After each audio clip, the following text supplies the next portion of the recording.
You ask Tiger to solve. This deals with linear equations with one unknown. The final result is h equals 5. Let's solve it step by step. Group all constants on the right side of the equation. Subtract 16 from both sides. Simplify the arithmetic.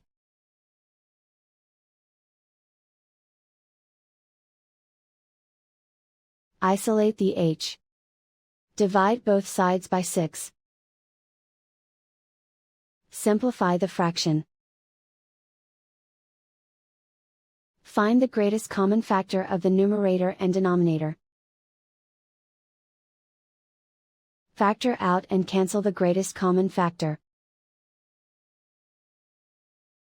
And so the final result is h equals 5.